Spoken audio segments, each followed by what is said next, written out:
menonton sandepan dari pembicara kita pada pagi hari ini oleh Komiko dan Ci Kartika. Silakan.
Breaking news, saya Kartika dari Gedung Vivawan melaporkan.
Yang paling penting diasuransikan adalah yang dapat menghasilkan aset, yaitu kamu.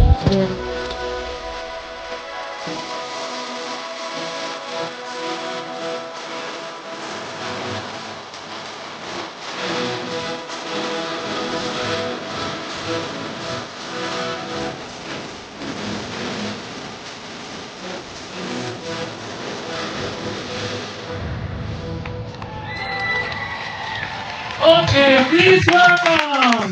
Kita sambut dengan tepuk tangan yang meriah dan bangkit berdiri. Kita panggil Niko dan Kartika.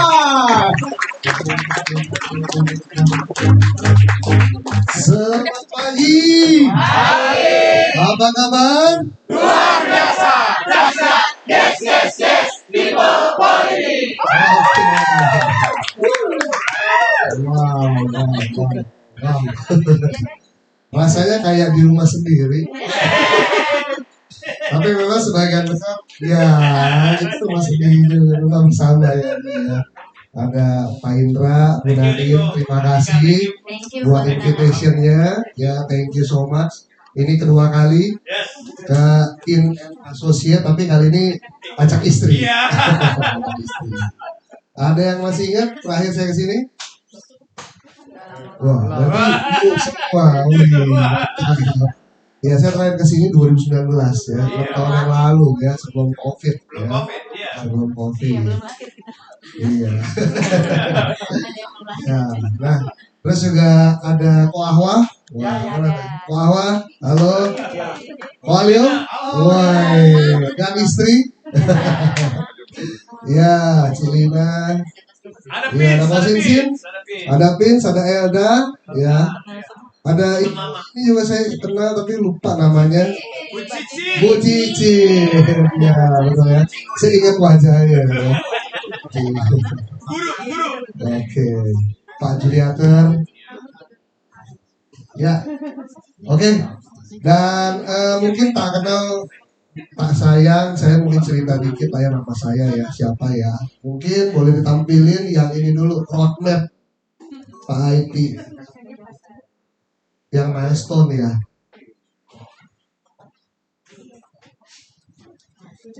Oh iya, saya juga sapa yang di Zoom ya, buat teman-teman in and associate yang di Zoom. Selamat pagi, ya. Terima kasih buat kehadiran semua. Dan pertama mungkin saya cerita aja sedikit ya mengenai background saya. Saya namanya tadi Nikodemus, ya. Dan saat ini saya di bisnis asuransi udah 10 tahun, ya. 10 tahun. Masa 10 tahun, tapi 10 tahun kemarin sebagai satu modal untuk menjalani 10 tahun berikutnya, kan gitu ya. Nah, lalu saya lahir tahun 1985 dan saya terakhir sekolah tahun 2003, ya. Lalu sejak tahun 2004 saya bekerja sampai tahun 2015 resign dari pekerjaan, memulai karir sebagai pebisnis asuransi. Ya, sampai hari ini. Itu kira-kira mungkin sedikit background saya ya. Oke? Ya, silakan. Ini dibayarnya berdua loh. Jangan suruh kerja sendiri. Belum janjian, jadi saya bingung kapan masuknya kan. Ya, perkenalkan nama saya Kartika. Saya ya pasti istri dari Pak Niko ya. Saya pertama kali, tapi ini udah serasa seperti rumah saya karena kita udah lama kenal sama Bu Nadine, Pak Indra, teman-teman semua. Terima kasih juga ya buat undangannya, dan terima kasih juga buat leader kita karena Cidewi dan Kotikto yang lagi training juga, karena berkat mereka juga kita mengenal bisnis ini ya. Nah, nama saya Kartika. Saya tadi udah lihat ya teman-teman ya, saya kelahiran tahun 1988. Sudah bukan Gen Z. Walau nggak tahu mukanya katanya masih cocok. Iya. Mungil. Nah, Kok pintar nyarinya? makasih kok. Tolong kasih tahu. Jadi yang pintar siapa kok? Yang pintar siapa jadi? Ya. Nah, saya 4 bersaudara dan saya mau cerita sedikit milestone saya ya. Dari tahun 1988 saya lahir, saya dibesarkan dari sebuah keluarga yang sangat sederhana. Dari 4 bersaudara, saya nomor 2. Dan untuk makan bisa, untuk sekolah juga bisa, tapi ya yang penting sekolah gitu ya, walaupun sekolahannya standar saja gitu kan. Nah, setelah selesai sekolah, karena kondisi keluarga yang sangat sederhana itu membuat saya merasa kayaknya nggak enak banget ya hidup di dalam batas kesederhanaan itu ya. Jadi kalau misalkan makan gitu ya, 1 Indomie bagi berlima. Sama ya kok.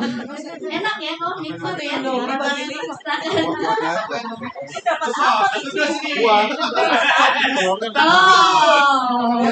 sama-sama Indomie tapi beda porsi ya teman-teman ya. Ya jadi zaman dulu itu benar-benar 1 Indomie karena papa kerja, mama ibu rumah tangga. Kalau mama masak Indomie biar anak-anaknya kenyang, kuahnya dibanyakin, Iya. ditambahin Ditambahin garam, ditambahin bumbu-bumbu lain, racikan mama gitu kan, jadilah Indomie kuah telur, dipakai telur satu untuk berlima gitu kan, makan pakai nasinya sebakul gitu ya. Zaman dulu beras masih murah teman-teman, jadi nasi sebakul juga masih bisa kebeli gitu ya. Tapi kalau sekarang ya lumayan lebih mahal. Nah, singkat cerita dari keluarga yang sangat sederhana, saya tidak pernah diajarkan bagaimana caranya bermimpi atau memiliki cita-cita gitu. Orang tua saya, papa saya cuman gimana caranya dia bekerja, menghasilkan uang untuk bisa bayarin uang sekolah gitu. Dan itu juga masih kurang teman-teman. Sehingga mama saya yang ibu rumah tangga itu berpikir, harus gimana ya? Oh ya udah deh, mama saya akhirnya jualan kue, kerjasama sama papa. Papa pagi-pagi subuh-subuh dia berangkat ke pasar Senen untuk beli kue, lalu jam 6 mama mulai jualan sampai kira-kira jam 8, jam 9 atau jam 10 gitu ya, tergantung kuenya habis kapan. Nah, itu sekian tahun terjadi seperti itu. Nah, saya melihat bahwa ada perasaan tidak nyaman di dalam hidup saya. Saya bilang, kasihan banget ya orang tua saya ya. Mereka mati-matian bekerja, tapi hasilnya nggak mati-matian yang datang teman-teman. Hasilnya benar-benar standar banget yang datang kan. Dan saya bisa sekolah, tapi kadang kala papa juga harus berhutang untuk bayar uang sekolah saya gitu, pinjam bos dulu gitu kan. Wah pokoknya pada masa itu kondisi saya benar-benar nggak nyaman banget.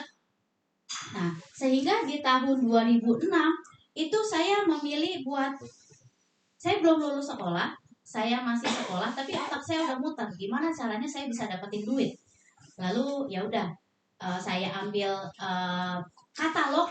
Jadi di daerah rumah saya itu, kalau teman-teman ada yang di daerah Jakarta Timur atau Bekasi, kalau Pak Juliator ya Bekasi ya Pak ya, Pak Juliator mungkin tahu PIK, perusahaan industri kecil. Tahu ya? Nah, kalau PIK-nya bukan Pak Nita Kapuk, bukan, itu mah yang high class ya. Ini PIK-nya yang low class ya kan. Nah, saya ke situ teman-teman, buat apa? Buat ambil brosur. Teman-teman tahu kalau kita datang ke situ, kita ambil brosur, itu dari harga brosur masih kita bisa kantongin sekitar 30-40%. Itu usia saya sekitar masih 15 tahun, tapi karena saya pikir mau cari duit, terus saya pernah diajak ke situ, sehingga saya pikir wah ini bisa nih cari duit, sehingga saya ambil katalog-katalog, saya nawarin dari rumah ke rumah teman-teman mama saya gitu kan. Nah saya bilang, tante ini mau beli nggak? Akhirnya ada yang beli gitu, lumayan uangnya saya bisa saving. Nah saya cari uang sampai, terus saya pikir lagi di sekolah, ada event-event di sekolah. Sekolah kan nggak keluar uang, nggak, tapi kan dari uang si siswa-siswa dikumpulin buat bikin event, diminta sponsorship buat makanan gitu kan. Nah makanannya beli di mana? Saya bilang sini sama saya aja, saya untungin 5.000 gitu kan, sehingga saya waktu itu dapat beberapa lumayan gitu, dapat untung, saya bisa saving. Nah saya cari uang sampai segitu ya teman-teman, tapi uang saya nggak dipakai buat bayar sekolah, papa yang tetap bayar uang sekolah. Nah singkat cerita, saya udah mau lulus SMA. Saya bilang saya tidak pernah diajarkan apa itu sukses. Saya tidak pernah diajarkan bagaimana itu orang yang sukses, dan saya tidak pernah diajarkan untuk bermimpi besar. Jadi saya nggak punya cita-cita apapun gitu ya. Nah pada saat itu saya cuma pikir bagaimana caranya saya punya uang, saya bisa punya kehidupan yang lebih layak. Karena papa saya juga 4 saudara, papa saya anak paling bontot, dan papa saya itu termasuk orang yang paling dikucilkan di antara saudaranya. Mereka yang saudara tiganya ini cewek, mereka sangat akrab karena komplek tinggalnya dekat banget, sedangkan papa dibuang ke Bekasi gitu kan. Nah jadi kita jauh, dan saya merasa aduh kasihan banget ya, bapak gue tuh terbuang banget gitu kan. Tapi ya udah nggak apa-apa, itu jadikan motivasi saya gimana saya harus bawa nama keluarga saya harum. Akhirnya pas lulus SMA, sebelum lulus belum terima ijazah, saya pikir apa lagi yang bisa cari duit nih. Saya lamar jadi SPG. Saya ke pokoknya saya juga nggak tahu gimana caranya. Kalau ditanya gimana bisa jadi SPG, saya juga bingung, karena SPG itu kan tinggi-tinggi ya Pak Indra ya. Saya itu sebenarnya nggak masuk gitu ya. Semampai Pak, di atas 150 gitu. 165. Tapi memang kemurahan Tuhan ya Pak Indra. Dimana orang mau berusaha selalu ada jalan ya Pak. Saya nggak pernah tahu gimana caranya sampai akhirnya saya bisa jadi SPG teman-teman. Saya jadi SPG lumayan teman-teman, satu hari 50.000. Untuk zaman itu anak sekolah yang SMA belum lulus 50.000 itu gede. Satu bulan itu 1,5 juta, belum ditambah komisi penjualan saya dan sebagainya. Wah, jadi saya bisa saving. Dari situ saya semakin merasa kalau punya duit pasti lebih enak gitu hidupnya kan. Nah akhirnya setelah lulus sekolah saya waktu itu masih itulah cita-cita monyet lah ya, ada pacar.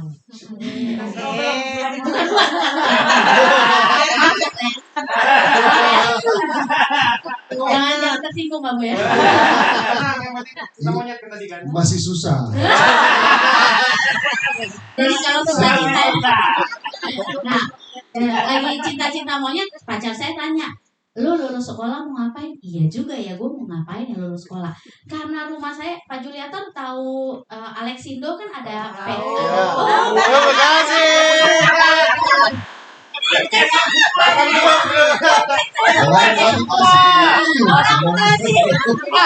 saya di ternyata.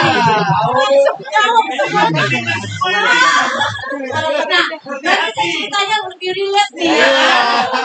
Ternyata kamu satu kampung Pak. Ya. Nah, di Alexindo itu ada PT Arnold yang bikin apa? Ya wapor asal kedoyanan kamu tuh dari PT itu. Nah, pada saat itu saya cuma bilang sama pacar saya gini, pokoknya kayaknya gue dari lulus sekolah gue mau masuk jadi buruh pabrik. Sedih gak tuh? Buruh pabrik coy. Tapi praise the Lord ya, Tuhan tidak mendengar dan menjawab doa saya. Saat itu saya dimarahin sama pacar saya itu kan, dia bilang, gila ya lu ya, disekolahin sampai SMA. Dia pikir SMA gede kali, bangga gitu kan, disekolahin sampai SMA gitu. Masa lu cuma mau jadi buruh pabrik? Ya, gue bisa apa? Gue punya apa? Gue nggak tahu apa-apa gitu loh. Yang penting bagi gue jadi buruh pabrik pun kalau dapat duitnya halal, kenapa enggak gitu? Saya sampai pokoknya apapun segala cara saya lakukan yang penting halal dan tidak merugikan orang lain saya lakukan gitu ya. Nah akhirnya saya diomelin, nggak bisa, lu nggak bisa kayak gitu. Ya udah, terus jadi gue harus kayak gimana? Kebetulan mantan pacar saya ini punya showroom, jadi dia ajarin saya hitung leasing teman-teman. Gimana caranya itu jual mobil kredit, beli mobil kalau kredit tuh kayak gimana gitu. Nah saya diajarin itu, ya udah saya kan mau belajar orangnya, saya belajar. Singkat cerita, pada saat saya selesai lulus SMA, dia bilang gini, udah lu jangan jadi buruh pabrik deh, malu-maluin gue. Dia kan malu ya punya pacar buruh pabrik ya. Terus ya udah lu lamar aja tuh, cari-cari admin showroom, siapa tahu lu keterima. Singkat cerita saya ngelamar jadi admin showroom dan saat itu diterima. Memang gajinya cuma 600.000 teman-teman. Terus saya bilang gini, 3 bulan saya jalanin. Setiap hari tuh kalau di showroom mobil second tuh membosankan sekali. Kita nongkrong, nunggu orang datang. Kalau nggak ada ya saya ngantuk-ngantuk gitu. Saya merasa kayak gue nggak gue banget gitu ya. Iya, gue bete banget kayak gini. Terus ya udah gimana ya caranya ya? Akhirnya saya bilang sama papa, saya berpikir sendiri. Kalau saya cuma jadi lulusan SMA, saya nggak ada harganya. 600-900 ribu, 1,5 juta itu masa itu lulusan SMA. Saya bilang, Pak, boleh nggak Pak cariin duit deh Pak. Gimana caranya saya nggak ngerti, cariin duit, bayarin saya 1 kali uang pangkal. Saya mau kuliah, saya akan kuliah sambil kerja, saya bilang. Pada saat itu Papa cariin, akhirnya saya kuliah dan sambil kerja. Saya kuliah itu, tadinya saya belum dapat kerjaan teman-teman. Setelah saya resign dari showroom mobil 3 bulan itu, saya SPG-an, dapat duit, saya simpan. Terus akhirnya saya kuliah. Pada saat saya kuliah, saya bilang, Pak, pokoknya Papa tenang aja, saya akan cari kerja. Apapun kerjanya saya akan cari, Papa cukup bayarin 1 kali. Pada saat saya ngomong begitu, saya juga ketar-ketir teman-teman. Anak SMA saya disuruh cari kerja, apa yang bisa bayarin? Waktu itu semesteran saya 5 juta Pak Indra. Saya kan bingung ya, aduh ini gimana Tuhan ya. Udah, tapi saya tidak menyerah gitu ya, saya terus melangkah, berdoa gitu. Akhirnya pada saat saya susun SKS, ada teman saya bilang gini, lu kenapa kuliah malam? Saya mau cari kerja. Kamu kenapa kuliah malam? Saya sambil kerja, dia bilang. Oh, kamu udah kerja. Emang kamu bisa apa? background saya sih saya pernah di showroom mobil, gitu gini. Udah, CV lu mana sini? Gua kasih ke gua sini. Ternyata emang kemurahan Tuhan ya. Teman saya yang saya ketemu itu cicinya adalah manajer di showroom mobil Honda tempat saya bekerja. Dan kebetulan memang ada satu sales counter itu yang lagi resign dan cari penggantinya. Lalu CV saya kasih, saya interview dan diterimalah di showroom mobil Honda, teman-teman. Itulah step kedua saya tuh. Dari 2006 sampai 2012 di showroom mobil Honda. Nah, apakah mudah untuk anak seperti saya yang baru lulus SMA, tidak punya pengalaman ada di sebuah showroom mobil Honda? Enggak, teman-teman, challenging lagi. Ya, menurut saya hidup itu challenging banget ya. Ketemu sama senior. Jadi kalau di showroom mobil ya, kalau teman-teman lihat ya, apalagi counter ya, sales counter, itu tuh kalau mereka udah nyaman, mereka udah nggak mau kemana-mana, mereka pasti di situ dan senioritasnya tinggi banget. Sehingga saya tuh di situ tuh di sini sih, jadi mereka itu nggak cuma megang penjualan tapi mereka harus megang admin. Dimana saya itu di sini gitu, lu jangan cuma jualan doang ya, lu harus pegang admin ini. Saya bilang ya udah gitu, kasih aja. Nah, dan kabar baiknya lagi teman-teman, pulang dari tekanan dari kantor gitu ya, saya harus berangkat sekolah, berangkat kuliah ya. Puji Tuhannya dari kampus saya ke tempat kuliah itu cuma 5 menit, jadi saya bisa jalan kaki.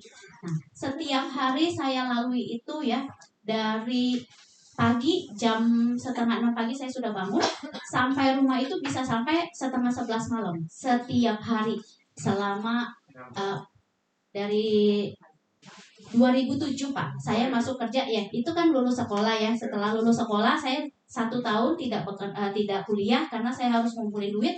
Papa ngumpulin duit dulu, terus saya juga kerja sana sini gitu kan. Nah akhirnya di 2007 saya sekolah kuliah sambil kerja. Dan itu benar-benar melelahkan. Saya sepanjang sekolah sambil kerja, saya 4 kali gejala tipes teman-teman. Setiap hari saya, dan masa-masa itu ya. Nah, Pak Juliator kalau stasiun tahu ya Pak, stasiun Bekasi ya. Nah, di rumah saya itu dekat stasiun Cakung.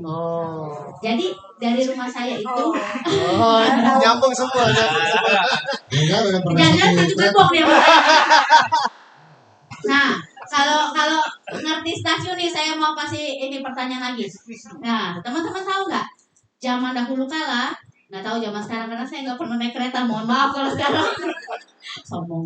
Kalau dulu kereta gitu kan. Nah pada saat saya naik kereta itu ada pilihan ya teman-teman ya. Keretanya ada yang harganya berapa? Masih lebih mahal, 1.500. 1.500 langsung loncat ke 6.500 Pak. Tuh Pak. Bapak tahu nggak 1.500 keretanya kayak gimana? Itu yang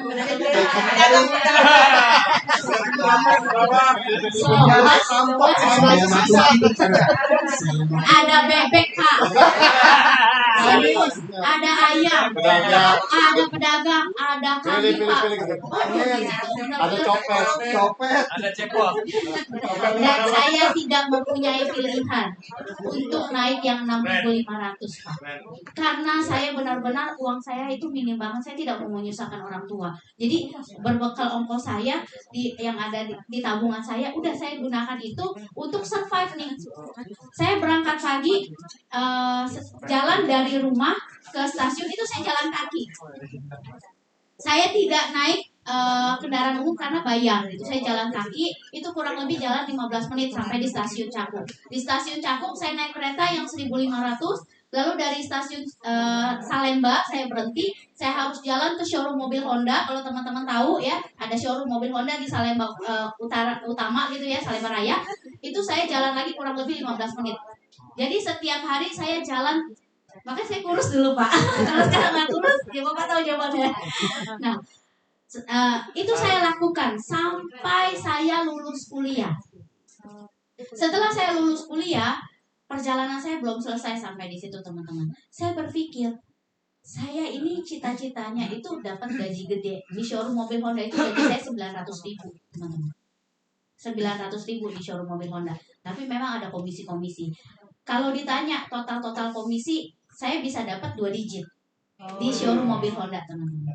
Karena saya top sales. Jadi showroom mobil Honda di tempat saya itu showroom mobil Honda yang perorangan tapi lumayan kecil dan tidak pernah melahirkan juara nasional.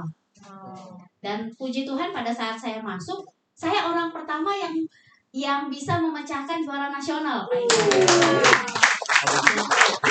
Saya bisa dapat trip ke Bali, saya bisa dapat trip ke Hong Kong pada masa itu, gitu ya. Dimana pada Gak salah prudensial. nggak salah. Tulangnya kuat ini.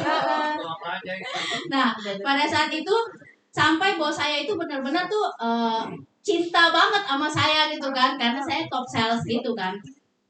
Tapi kan saya punya tujuan awal. Saya bilang saya ini kerja di mobil Honda itu hanya untuk bantu loncatan selama saya kuliah dan bisa membiayai. Selama saya di Honda, Pak Indra, saya itu sudah bisa membiayai kehidupan keluarga saya. Saya bisa beli mobil baru, saya bisa bayar rumah, maintenance rumah gitu, dari listrik, dari kehidupan keluarganya gitu, makan sehari-hari itu saya yang bayar. Jalan-jalan saya bisa, terus juga saya bisa kuliahin diri saya sendiri di situ. Nah, singkat cerita, tapi selesai kuliah saya bilang saya nggak berhenti sampai di sini karena perjuangan saya masih terlalu muda kalau berhenti di sini. Apalagi saya nggak mau gitu, cuman sampai di showroom mobil Honda doang dapetin duit, udah kayaknya experience-nya nggak cuman sampai di situ hidup saya gitu kan. Akhirnya saya berpikir saya harus kemana lagi ya. Nah, saya cari tuh lowongan lagi. Berbekal ijazah saya merasa kalau saya punya ijazah pasti gaji saya lebih gede, saya yakin itu kan. Akhirnya saya lamar di 2 tempat, satu di bank, satu lagi di Astra International di BMW. Nah, di bank itu emang saya udah terlanjur mata duitan, Pak. Tahu kan? Iya, terlanjur mata duitan gitu ya. Saya tanya pada saat di bank, emang saya dapatnya apa? Kamu dapatnya gaji toh, terus komisi nggak ada. Terus apalagi yang dapat? Ya udah itu aja. Kalau kamu bisa promote nanti baru kita bicara selanjutnya. Terus kalau di showroom di Astra gitu ya, saya dapat T-Kompe-nya itu UMR. Saya dapat tunjangan kesehatan apabila saya sakit full cover gitu. Terus saya dapat bonus nggak ada, Pak. Saya dapat komisi. Saya dapat komisi. Terus saya pikir Komisinya berapa itu hitungannya berapa? Satu kendaraan nominal, Pak. Nominal. Jadi kayak seri 3 1250. Oke. Nah, terus saya dapat jalan-jalan ke luar negeri. Ini yang saya, karena saya pernah jalan-jalan di Honda gitu ya, ke luar negeri enak, gratis gitu kan. Ya udah akhirnya saya putuskan saya ambil ke Astra BMW. Gitu. Nah, itu perjalanan. Tahu dong tempat saya ketemu di mana. Kamu ikutan ketemu saya. Nah, itu 2012 kejadiannya sampai di 2016 nih teman-teman. Nah, di 2016 jadi sepanjang saya di BMW itu saya ketemu banyak customer saya yang orang prudensial, agent pro. Dan itu saya ketemu ada. Jadi saya tuh sebenarnya sudah dicoba rekrut dari saya di Honda. Dan yang beli Honda sama saya seorang GE owner sampai sekarang masih ada gitu. Kenapa belum tertarik? Waktu itu saya belum tertarik karena saya nggak ada gini loh Pak Indra, hot buttonnya nggak ada. Kan ditanya, Kartika kamu nggak mau jalan-jalan ke luar negeri? Dari Honda juga saya ada jalan-jalan ya Pak Indra. Kartika kamu mau nggak kasih orang tua, bahagian orang tua? Udah, ya kan? Nggak ada hot buttonnya. Nah, lagi pula waktu itu GE owner itu tidak berusaha merekrut saya secara langsung. Dia cuma bilang, Kartika kamu mau nggak? Akhirnya waktu itu pas dia tawarin saya bilang, saya masih di zona nyaman ya saat itu ya teman-teman. Saya bilang, adik saya aja. Adik saya nih kayaknya, adik saya jorokin Pak ke Pruden.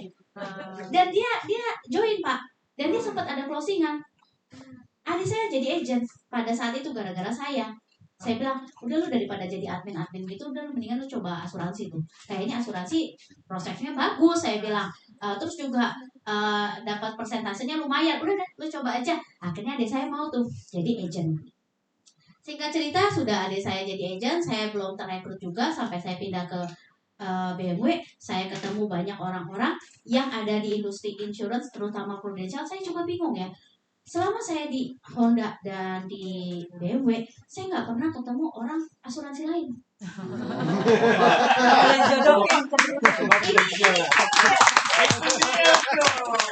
Ini saya baru tersadar Pak Indra, karena bulan lalu saya juga baru sharing di tempat lain. Saya ngomong, iya ya, kenapa nggak ada dari Allianz kah, Manulife kah, gitu ya, Generali kah? Nggak ada. Karena ketemunya cuma orang-orang prudent. Saya sampai sehingga pada saat saya terjadi sesuatu mentok gitu ya, saya mikirnya ya Prudential inilah gitu loh, asuransi ya Prudential gitu ya.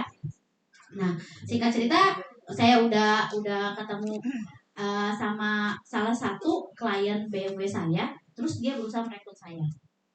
Saya itu terekrut cuma karena tidak enak hati, teman-teman. Saya orangnya paling nggak enakan gitu loh, karena saya pikir ya udah deh, lu udah beli mobil sama gue, terus lu maunya apa gitu kan? Ini bisnis bagus, 100 juta 5 tahun, ya udah bagus gitu kan, tanpa modal. Nah pada saat itu diomongin lagi nih, semua leader-leader kan ngomong hal yang sama. Kamu nggak mau bahagiain orang tua kamu? Sudah. Kamu nggak mau beli mobil buat orang tua kamu? Sudah, gitu kan. Kamu nggak mau ajak orang tua kamu jalan-jalan? Sudah juga. Jadi kenapa gue harus pindah ke tempat lu? Tuh gue di sini juga sudah melakukan itu, gitu kan. Nggak ada sesuatu yang mengulik hati saya, yang membuat saya pindah. Tapi karena saya nggak enakan, diminta join, ya udah join aja. Emang apa susahnya sih join kan? Sampai dipesenin AJI harus lulus ya, nggak boleh nggak lulus ya, harus belajar. Saya begadang Pak Indra. Teman-teman di sini, siapa yang begadang? Saya entah saya dibodohi atau saya merasa agak bodoh gitu ya, sampai saya takut nggak lulus, diwanti-wanti. Pokoknya nih ya teman-teman, resepnya ya, mau teman-teman bikin agent itu sungguh-sungguh, mungkin itu Pak Indra kan, harus belajar aja, susah kalau nggak lulus bayar gitu kan, belajar. Padahal ya lulus juga saya nggak jalanin gitu kan, nggak lulus juga kenapa? Saya juga nggak menemukan jawaban itu sampai hari ini teman-teman ya. Nah disitulah awal mula saya bergabung, dan saya bergabung itu di 2013, dan di 2013 saya bergabung. Kabar baiknya saya tidak menjalankan Prudential Pak. Kabar baiknya ya. Jadi kalau ada teman-teman yang punya agent, maksud saya Pak, direkrut, udah AAJI lulus semua belum jalan, nggak apa-apa.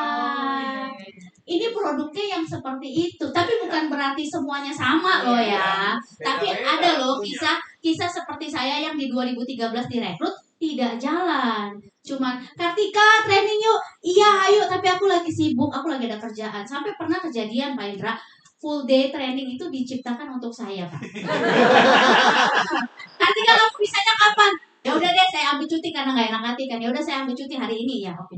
Tapi sepanjang full day training, mohon maaf ya teman-teman, kalau tadi teman-teman lihat video saya itu salah satu sales counter yang berprestasi. Saya itu pernah number 3 nasional, top BMW, top sales BMW nasional nomor 3. Nah, sehingga pada saat saya full day training, telepon ring, Kartika saya mau ambil mobil ini, iya bentar ya izin dulu ya, saya ini dulu, bentar ya ini bentar. Dan sampai akhirnya leader saya kesel sama saya. Jadi Arab sabar teman-teman jadi leader itu ya. Karena saya produk yang memang menyebalkan pada masanya gitu kan. Mungkin teman-teman akan ketemu ya, akan ketemu produk-produk menyebalkan pada masanya gitu ya. Nah, setelah itu akhirnya tibalah di titik balik saya. Nah, titik balik ini akan dibawakan sama Pak Niko.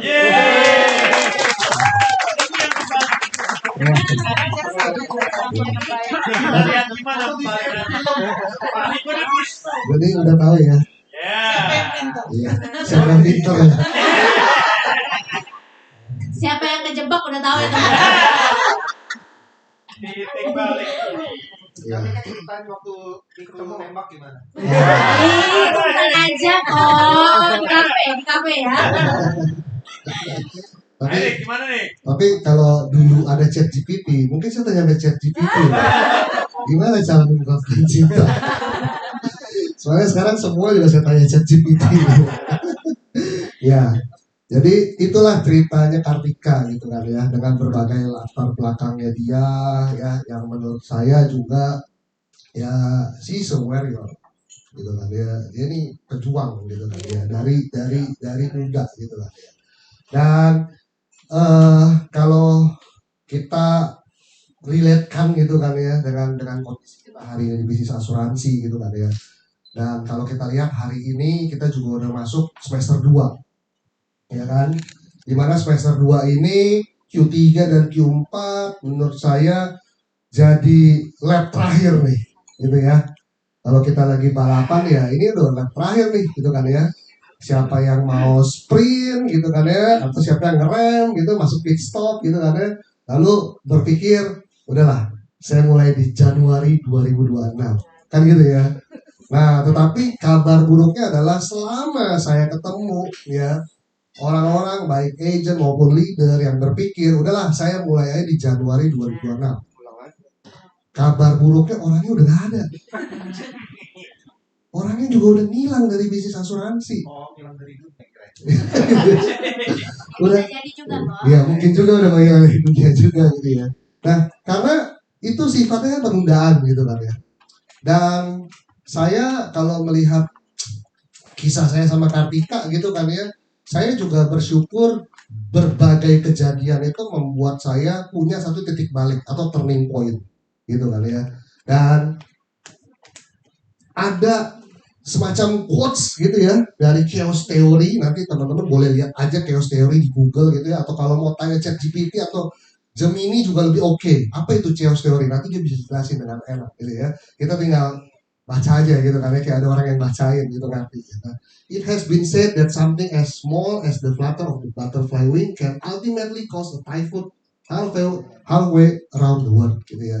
Jadi sekecil tepakan sayap kupu-kupu aja itu bisa menyebabkan badai typhoon di belahan dunia gitu loh.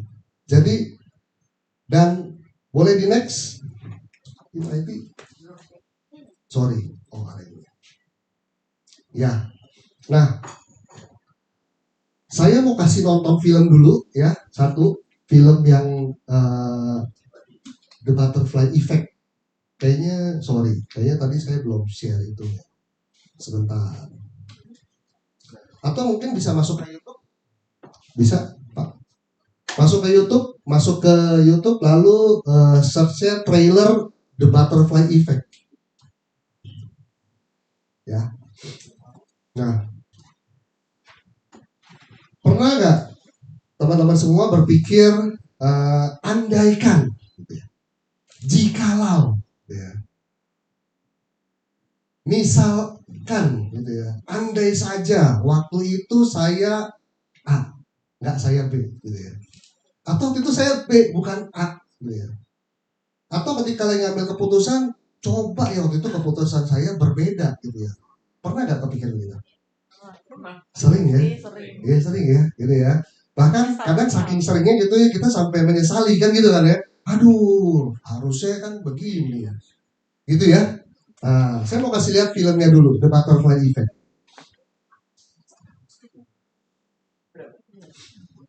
Cuma satu atau ada Satu aja, trailer The Butterfly Effect. Ya, itu ada berapa ini? Biasanya ada 2-3 trailer. Ini sambil tunggu Niko ya, saya mau tanya. Ini kita sampai jam berapa ya Pak Indra? Jangan begitu loh. Jangan begitu loh Pak. Saya sampai malu loh Pak. Kalau udah ngomong nggak bisa berhenti loh Pak. Karena kan nggak bisa stop kalau disuruh ngomong. Gitu ya. Oke, ya kita nonton dulu ya ini ya. Ya.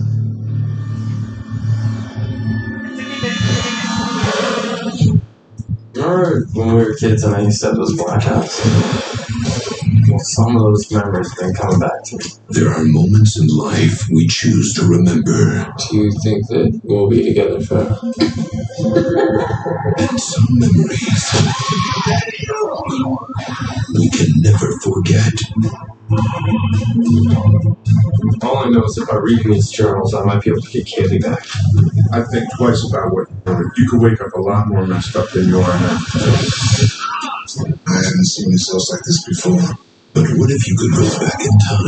You are completely relaxed. Think of it like a movie. You can pause, rewind, or slow down. Could you save the one person that mattered the most?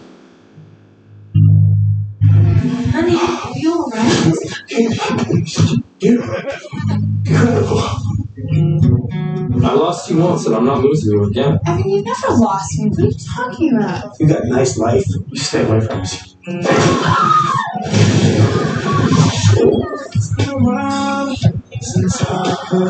What about Kate? Is she alright? If I go back to the beginning, I might be able to save her.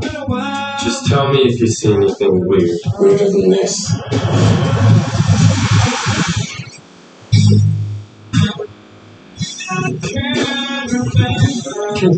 You were happy once with me. Why do you go back and save me? How are you doing if you wouldn't believe me if I told you? You can't change who people are without destroying who they were. Every time I try to go back in time and help someone, everything just goes wrong. You can't play God.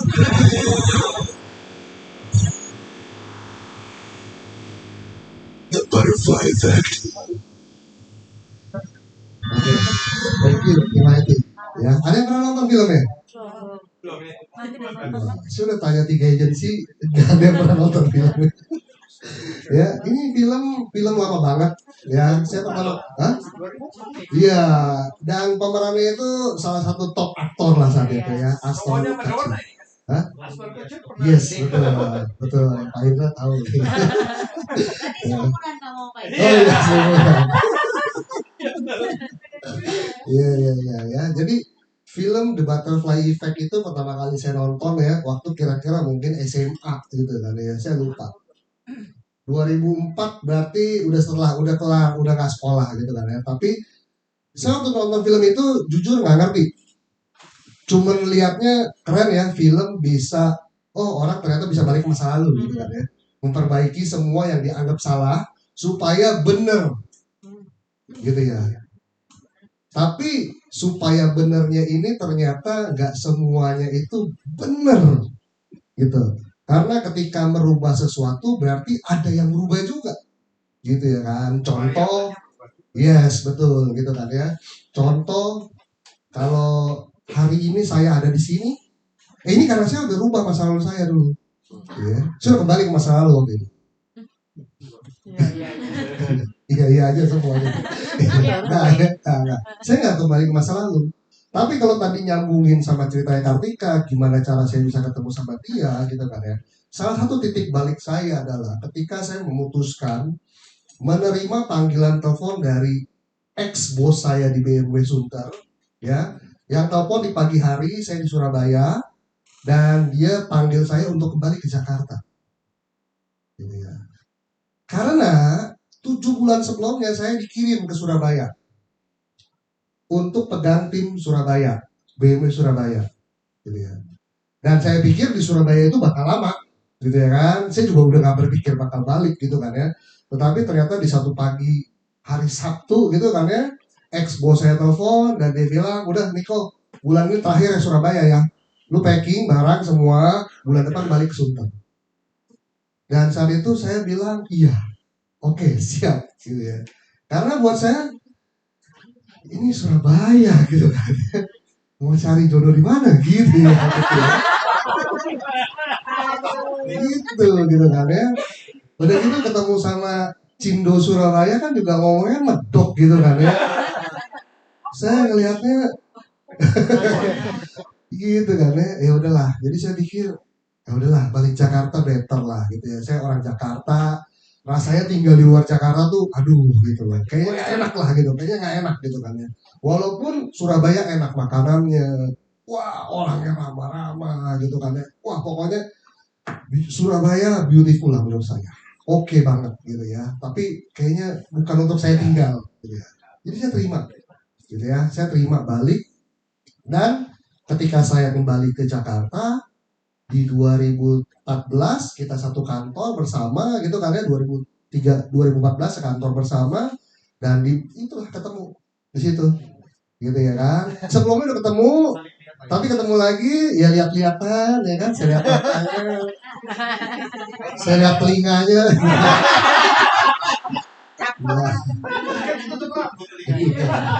Saya buka kok, saya buka. Gitu. Ya, nah itu salah satu titik baliknya. Dan kalau saya mundur lagi, ya, waktu pada saat saya memutuskan resign dari kantor yang saya bekerja, gitu kan ya, sebelum masuk ke BMW, gitu ya, itu satu keputusan besar juga, gitu. Dan ketika datang offering dari teman baik saya di sekolahan, nawarin masuk ke BMW, itu saya bilang sama dia, gue mau jual di mana nih BMW? Temen nggak ada yang pakai BMW, keluarga ya elah tinggal aja kontrak gitu kan ya, nggak ada yang pakai BMW. Terus lingkungan juga nggak kenal.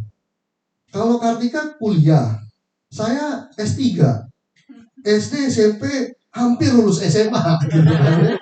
Hampir lulus SMA, nggak lulus juga SMA gitu kan ya. Jadi bingung mau jual mana BMW. Cuman teman saya bilang gini, udahlah, kan kita sama-sama di sini. Ya, ibarat kata kalau kayak di asuransi, udah lalu kan ada gua leadernya gitu kan ya. Jadi kita sama-sama lah jalan bareng gitu kan ya. Ya udah, saya percaya 1 bulan saya masuk, akhir bulan dia resign. Gimana sama-sama ya gitu kan ya. Wah, gitu ya katanya sama-sama. Ternyata gitu ya. Ya kan? Nah, jadi kayak gitu tuh. Tapi itu salah satu keputusan yang menurut saya ketika saya bilang iya ke dia masuk BMW, itu titik balik juga buat saya.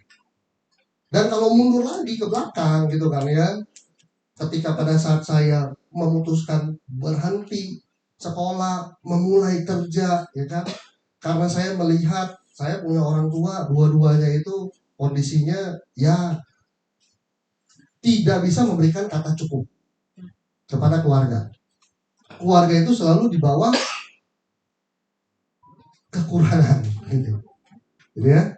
Jadi mulai dari biaya sekolah, biaya hidup gitu kan ya, itu juga banyak ditopang sama saudara gitu kan ya.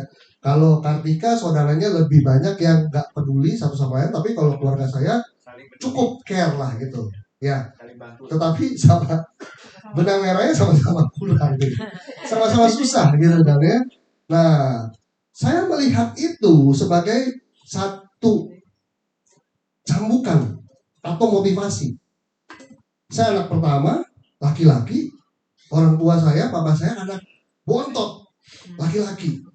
Saya cuma berkata dari dulu gitu kan ya, saya bilang saya nggak mau jadi orang tua seperti ini, gitu ya. Udah cukup lah, gitu ya. Sudah cukup jadi orang tua yang saya lihat dia punya anak 2 tetapi tidak bisa memberikan cukup kepada anak sekolah, biaya hidup dan lain-lain. Saya cuma bilang dalam diri sendiri, udahlah cukup. Saya nggak mau seperti dia, gitu ya. Nah itu salah satu titik balik saya memutuskan berhenti sekolah karena sekolah ditopang semua sama keluarga. Saya berhenti sekolah lalu mulai kerja dari 2004. Jadi kalau bekerja itu dari 2004 sampai 2015, saya bekerja itu sudah 11 tahun bekerja. Gitu ya. Jadi kerja itu dari umur 18 tahun udah kerja. Gitu ya. Nah, itu salah satu yang saya alami. Ya. Nah, kabar baiknya, kalau masa lalu kan nggak bisa diapa-apain. Betul ya? Tapi kalau masa depan, berarti kan kita bisa do something dong yang different. Betul? Nah, kalau hari ini saya kembalikan nih ke bisnis asuransi. Kalau hari ini kita udah di bulan Juli, ya kan, punya satu target yang tadi di planning dari awal tahun. Saya mau A, saya mau B, saya mau C, gitu ya. Dan kita lihat nih, kita review. Kalau sudah tercapai perjalanannya on the track, good. Berarti tinggal dipertahankan. Saya yakin pasti achieve di akhir tahun. Tapi kalau yang kurang, tinggal dilihat kurangnya berapa. 10% kah, 20% kah, 50% kah, atau mungkin kurangnya 80% kah, gitu kan ya. Nah, ibu ketawa, kayaknya ngerasa gitu ya. Enggak Bu, saya pernah Bu soalnya Bu, ya. tahun 2018 saya pernah cerita juga di sini. Ya, 2018 anak pertama saya lahir, dari bulan Januari sampai bulan Juli saya tidak bisa bekerja. Karena anak pertama saya kelainan bawaan, apresiasi. Ya. Dan waktu itu Kartika udah resign dari BMW dan dia fokus ngurus anak. Dan saya juga selama 7 bulan itu bantuin dia ngurus anak. Jadi 7 bulan gak kerjain bisnis asuransi, mulai bulan Agustus kerjain sampai bulan Desember gitu ya, itu double startup udah capai. Gitu ya. Jadi buat yang kurang 80% menurut saya don't worry gitu ya. 2019 bisa. 2025 menurut saya peluangnya jauh lebih besar. Karena masyarakatnya tentu hari ini menurut saya udah jauh lebih mature. Ya. Berbeda lah dari zaman 2019 gitu ya. Dan itu ceritanya tentang yang tadi itu butterfly effect gitu kan ya. Nah, lalu sekarang saya kembalikan ke Kartika.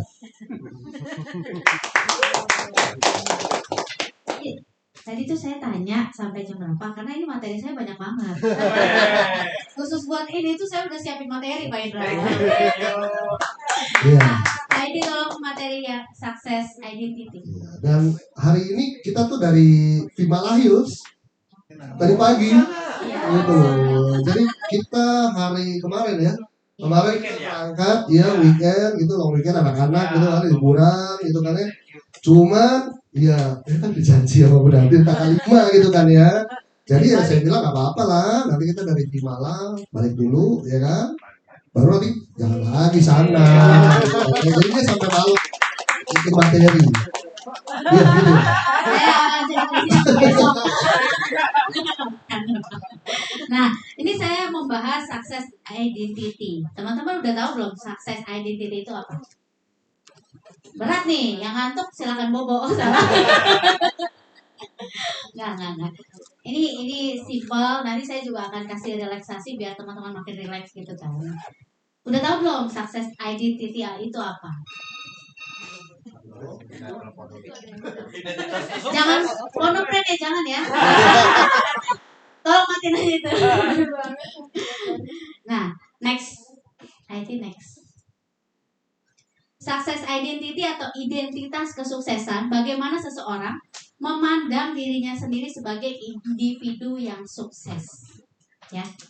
Pertanyaan saya nih sama teman-teman, menurut teman-teman tadi udah lihat sandepan saya, udah dengar cerita saya dari mulut saya sama Niko gitu ya. Apakah seorang Nikodemus dan Kartika menurut teman-teman sudah sukses? Sudah. Buat yang jawab sudah, saya ucapkan terima kasih. Kalau ada yang jawab belum pun nggak apa-apa teman-teman. Karena tingkat kesuksesan seseorang itu berbeda-beda. Bagi teman-teman mungkin yang bilang sudah, ya menurut teman-teman kesuksesan itu seperti itu gitu. Tapi buat teman-teman yang bilang belum, karena teman-teman punya tingkat kesuksesan yang lebih dari itu. Dan itu nggak masalah buat saya. Ini nextnya kemana? Oh ini dia. Nah, tadi kan Niko bahas-bahas. Ya ampun. Kemana?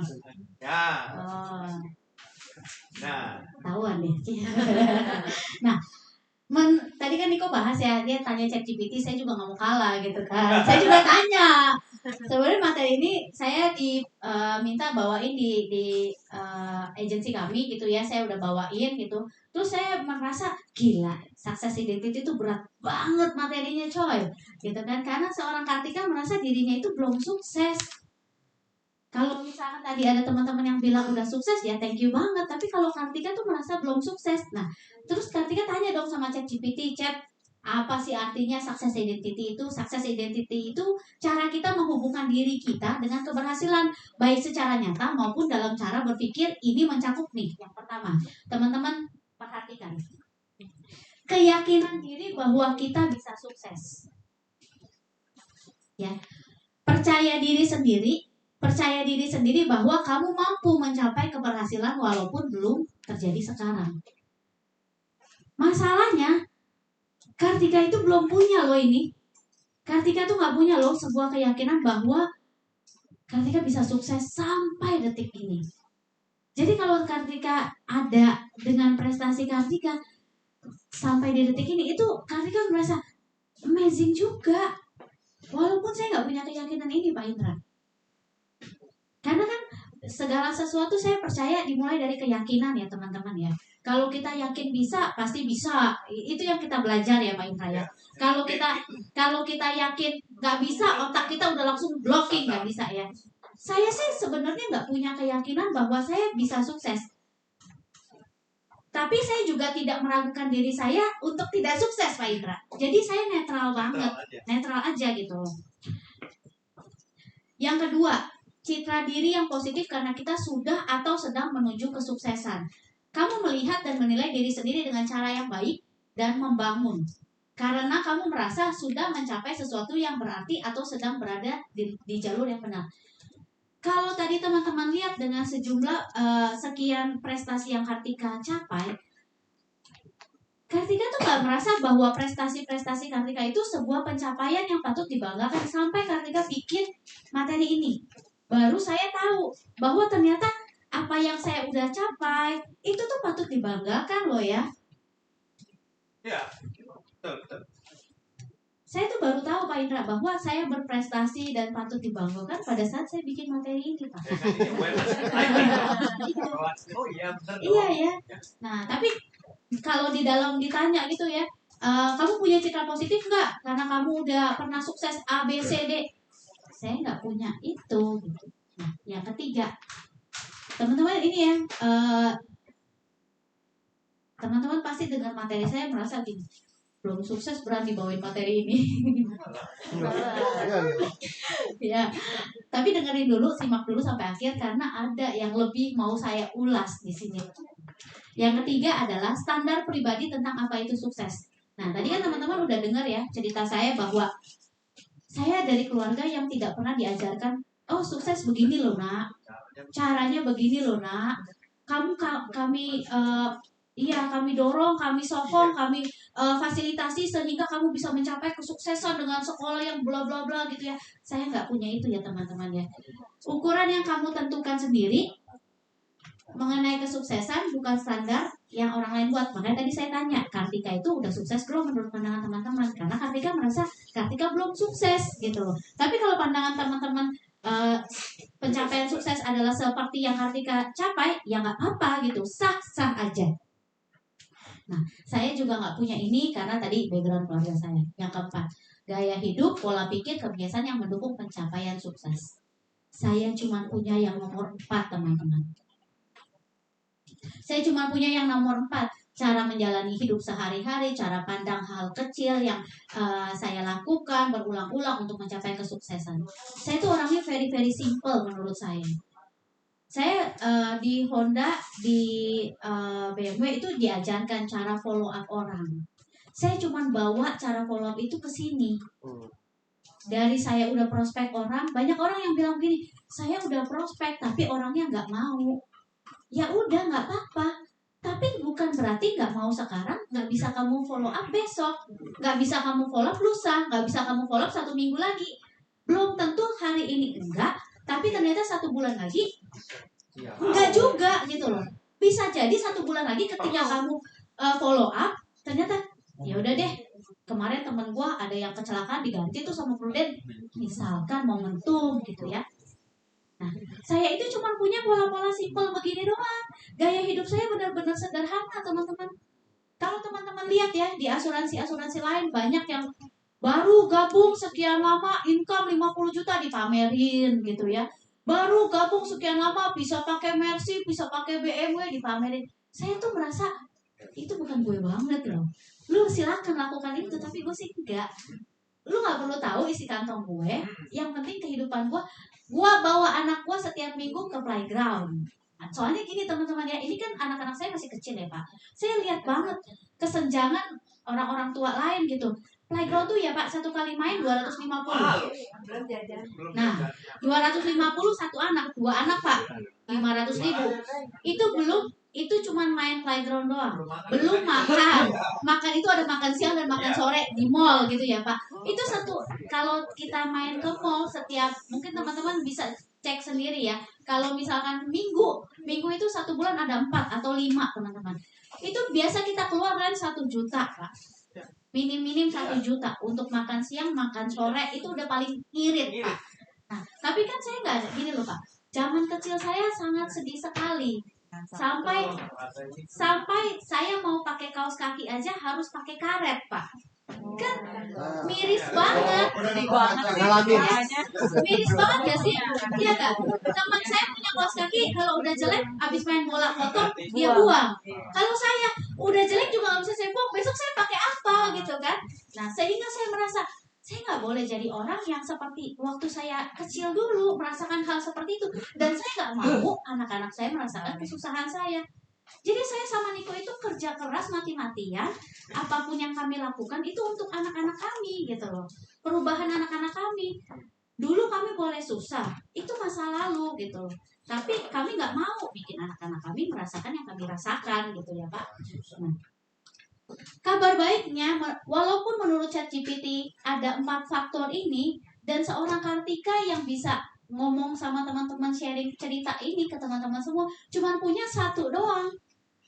Dan dengan punya 1 aja, Kartika punya prestasi. Cuman punya 1 faktor aja, Kartika bisa. Dan dengan kemurahan Tuhan ya, kenapa kita mutusin minggu ini kita ajak anak-anak liburan ya Pak. Sebenarnya kan liburan udah 1 bulan. Bulan lalu kita udah sepakat kita mau kejar beresin kerjaan dulu gitu Pak.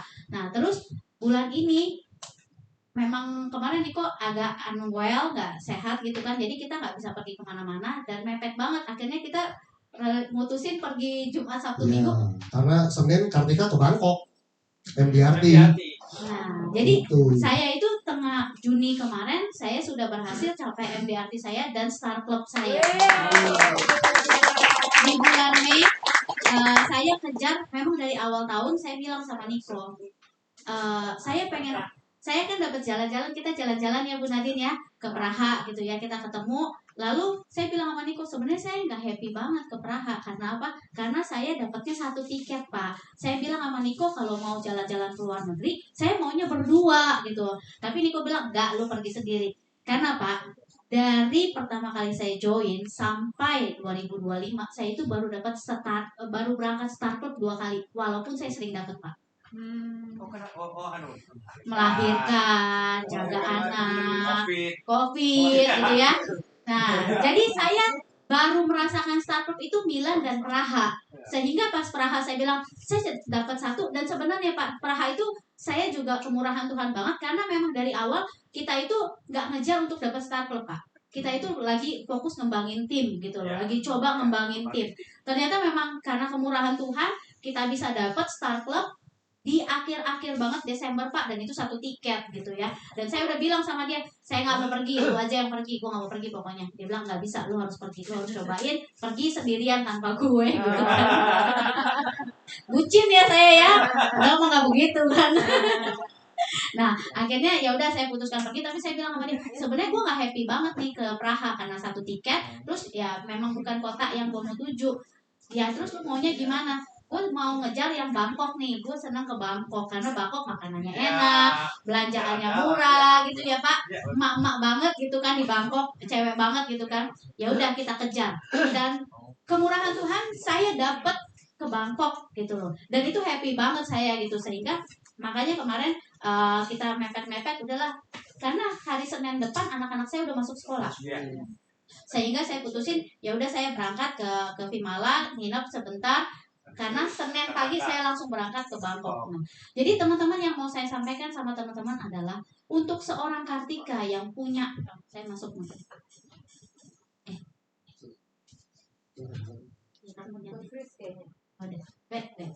Ini. Nah, kalau masa lalu kita itu udah pasti nggak bisa diapa-apain ya teman-teman. Udah pasti. Mau background kita sejelek apapun udah pasti nggak bakal bisa diapa-apain. Kartika, kalau orang dewasa seperti saya yang punya problem inner child-nya yang nggak oke, atau problem-problem lainnya lah yang teman-teman alami ya, yang membuat diri tidak memiliki identitas sukses, lalu solusinya apa, itu yang paling penting menurut saya. Ya, apakah orang seperti ini tidak layak untuk sukses? Atau layak untuk sukses, itu balik lagi ke pertanyaan kita masing-masing, teman-teman. Masa lalu sudah tidak bisa terulang. Yang penting bagaimana cara kita menyingkapinya. Setuju nggak, teman-teman? Setuju. Ya. Sekarang next kok. Nah, Pak, tadi saya ada kirim video kamu ya.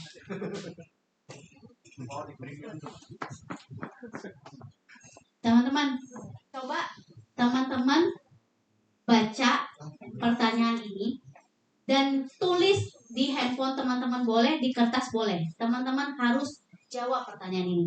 Pak, sambil dipasang musik, saya kasih musik yang nyaman buat teman-teman. Jadi teman-teman bisa nih recall lagi ke masa lalu teman-teman nih. Siapa yang sering ke Biar kopi? nyontek, biar nyontek. Nah, teman-teman silakan jawab pertanyaan di bawah ini dengan jujur. Tuliskan usia Anda saat ini. Nggak boleh bohong nih ya. Jawab, ini penting banget buat teman-teman. Jadi teman-teman tuliskan usia teman-teman saat ini. Selama usia saya hidup, jadi tulisin lagi nih, misalkan saya nih 37 tahun. Selama 37 tahun saya hidup, saya sudah dapat berhasil melewati, coba teman-teman refresh lagi ke masa lalu teman-teman. Musiknya boleh dinaikin, Pak. Kencengin deh. Teman-teman boleh refresh lagi ke masa lalu teman-teman. Kesulitan yang paling memorable buat teman-teman, yang sudah teman-teman alami. Misalkan saya paling ingat nih 5 kesulitan dalam hidup saya sampai dengan detik ini, gitu ya. Tuliskan 5 kesulitan gitu. Itu pertanyaan nomor 2 ya. Pertanyaan nomor 3, saya sudah pernah berhasil melewati berapa? Misalkan teman-teman sudah berhasil dari 5 itu 4 yang sudah dilewati. Misalkan teman-teman tulis, saya sudah berhasil 4, sudah pernah berhasil melewati 4 masalah yang sudah dilewati gitu ya. Teman-teman remember lagi nih, masalah tersulit apa yang pernah kamu alami dan sudah terlewati, udah beres nih masalahnya.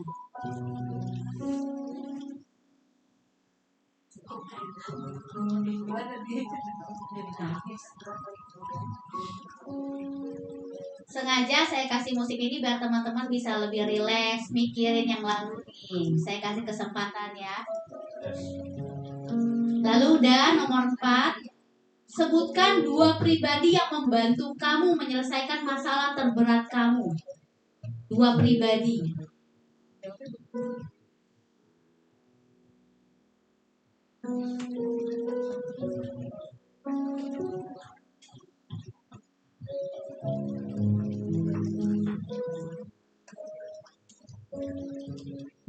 Dan yang terakhir, apakah saat ini kamu sedang menghadapi masalah berat?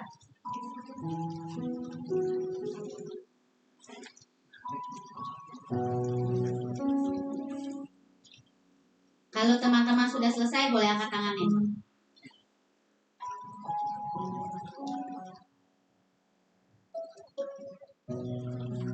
Baru 1 yang udah selesai.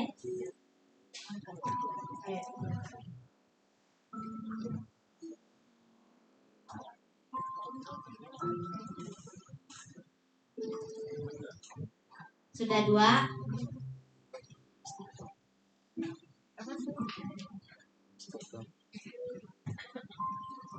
Kalau sudah selesai, boleh angkat tangannya biar saya tahu.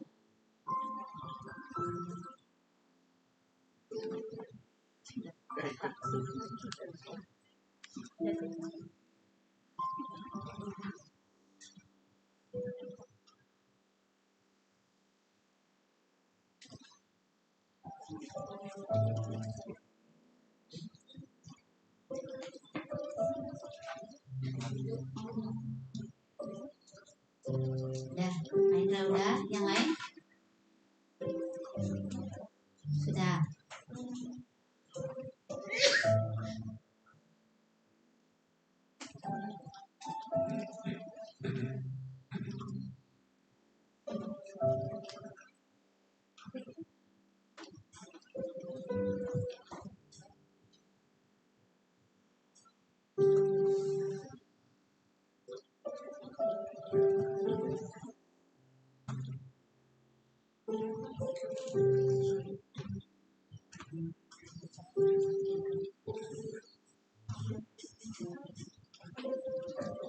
Sudah semua teman-teman? Sudah? Boleh angkat tangan yang sudah? Sudah semua ya? IT tolong hentikan musiknya. Ntar tidur kelamaan. Relax soalnya kayak lagi bikin itu kau katanya. Kemarin di agensi yang lain ada yang bilang aku habis ini mau ke Papua deh. Saya pikirnya kalau salah. Nih, udah ya teman-teman, di-keep aja jawabannya. Teman-teman simpan aja itu. Next. Nah, teman-teman saya mau bilang gini. Kalau dengan masa lalu saya yang tidak menyenangkan, saya bisa mencapai sebuah pencapaian, itu nggak lebih hebat sih teman-teman. Tapi yang mau saya sampaikan caranya teman-teman. Teman-teman di sini leader berapa banyak? Boleh angkat tangan? Agent-agent ada yang udah mulai merekrut belum? Udah diajarin cara merekrut ya? Teman-teman pasti diajarin kan, kalau kita mau merekrut agent, kita harus cari hot buttonnya, ya kan? Ya teman-teman ya, benar ya, udah disuruh kan ya, cari hot buttonnya ya. Nah, pertanyaannya, selama ini teman-teman sudah jalan sampai sejauh ini, pernah lemes gak sih? Ya, pernah. Pasti dong ya, saya juga pernah lemes up and down ya di sini ya. Tapi teman-teman pernah nggak tanya nih ke dalam diri teman-teman, cari tahu nih ke dalam diri teman-teman, sebenarnya kenapa sih teman-teman ada di sini? Apa sih hot buttonnya teman-teman untuk diri teman-teman loh ya, bukan buat leader, bukan. Tapi tanya lagi ke dalam diri sendiri gitu. Kalau teman-teman ketemu ini tuh bensinnya teman-teman loh. Saat kita menghadapi sebuah permasalahan, saat kita menghadapi sebuah tantangan, saat kita menghadapi sebuah penolakan, jika kita tahu kenapa kita ada di sini dan kita tahu cara menekan hot button kita, saya rasa masalah-masalah itu ya udah, emang kenapa ada masalah? Nggak akan jadi masalah gitu. Challenging pasti ada dimanapun kita berada. Mau kita di kantoran, mau kita di rumah, mau kita di pekerjaan, itu challenging itu selalu ada. Tapi teman-teman harus cari tahu nih hot buttonnya teman-teman sendiri apa. Ini kan udah lewat ya, Q1 ya. Q2, semester 1 maksud saya. Q2 semester 1 sudah berlalu. Yang pencapaiannya sesuai dengan harapan, boleh angkat tangan? Yang sesuai harapan? Belum ya, belum sesuai ekspektasi kita ya. Gak apa-apa teman-teman, itu hidup namanya. Kadang hidup tidak sesuai pesanan teman-teman. Ya, tapi kalau tidak sesuai pesanan pun, kalau teman-teman ngerti cara tekan tombol ini di dalam diri teman-teman, teman-teman bisa maju lebih kencang di semester 2 ini. Tadi aku mau tambahin, kayaknya mau tambahin banget. Iya, tadi kan KPK bilang kalau KPK aja punya 1 gitu kan ya. Jadi saya ketemu banyak lah orang-orang hebat lah di bisnis asuransi, ada Pak Ikra, tadi ada Ko Ahwa gitu ya, Ko Aliung ya, Pak Juliater dan teman-teman yang lain juga ya, yang di IN gitu ya, IN and Associate, IN company ya. Oke, nah jadi kalau tadi sukses di Netflix kan ada 4 gitu kan ya. Kalau ditanya yakin gak sih sebenarnya di bisnis ini bisa sukses? Jujur, pertama kali saya masuk ke asuransi ini, saya cuma mikir gini, wah gile, masa cuma kerjainnya sehari ketemu 2 orang, lalu dalam waktu 5 tahun gitu ya, dapat 100 juta gitu kan ya. Saya mikir, saya kerja di BMW tuh sehari memang gak ketemu 2 orang gitu kan ya, tapi jam kerja saya itu, wah, saya datang lebih awal dari bos, pulang lebih lama dari bos gitu kan ya. Bahkan anak buah baru pulang juga saya masih di kantor juga gitu nungguin anak buah gitu kan ya. Jadi saya cuma mikir ada ya pekerjaan kayak gitu kan ya. Dan kalau kita compare gitu kan ya dengan kerjaan-kerjaan lain gitu kan ya, saya selalu suka berpikir gini, wow, untung ya saya di bisnis asuransi. Gitu kan ya. Dan kalau tadi flashback waktu 2018 saya nemenin istri 7 bulan gak kerja, income gak turun, masih dapat gitu kan ya. Lalu kita kerja lagi, income naik gitu kan ya. Gak diapa-apain. Sama leader juga gak pecat saya gitu kan ya. Gak dikirimin surat terminasi gitu kan. Sebulan gak kerja, gue terminate ya. Enggak loh gitu ya. Jadi, dan beban kerjanya cuma ketemu orang, cerita. Apapun bentuk ceritanya lah gitu ya. Di income ini juga mungkin ada metodenya gitu kan ya. Dilakukan aja gitu ya. Ketemu 2 orang, nggak mau ya udah next gitu kan ya. Nggak mau next. Belajar sama leader, datang acara sistem kantor gitu ya. Minimal kalaupun tidak lebih baik dari prestasi kamu, paling nggak sama gitu ya. Dengan melakukan yang begitu aja gitu ya. Saya sama Kartika mah kalau ditanya gitu ya di Prudential gitu remah rengginang gitu ya, remah rengginang gitu loh. Banyak banget yang lebih hebat dari kami gitu kan ya. Tapi yang kami pikirkan cuman bagaimana setiap tahun itu kita berdua harus lebih baik dari tahun kemarin gitu ya. Itu aja yang jadi parameter kita gitu kan ya. Makanya ketika tahun kemarin Kartika dapat prak 1 gitu ya, saya bilang sama dia, ternyata jalan-jalan Prudent boleh bawa anak ya. Saya baru tahu gitu kan ya. Waduh, saya bilang, oh ternyata boleh ya gitu kan ya. Ya udah deh, tahun ini kita kejar 4 tiket yuk. Gitu kan ya. Jadi tahun ini saya sama dia itu dari awal tahun sudah plan, sudah bikin. Oke, kita tahun ini kita mau kejar 4 tiket. Ya, 2 dari produser, 2 dari leader gitu kan ya. Kita kejar gitu kan ya. Dan itu hot button kami tahun ini. Gitu. Nah, hot button ini kabar buruknya itu setiap tahun bisa berubah. Apalagi buat kita yang memang udah jalan di bisnis asuransi. Gitu ya. Kalau yang dari belum terjun ke bisnis asuransi masuk ke sini, hot buttonnya nggak jauh-jauh lah. Uang, waktu, jalan-jalan, misi, bantu orang, itu doang palingan hot button ya. Gitu kan ya. Atau ada yang mau memang semacam buat pengakuan diri, aktualisasi diri, itu kan ya. Itu aja hot buttonnya. Nah, buat yang udah in ke dalam bisnis asuransi, nah hot button ini perlu di-upgrade.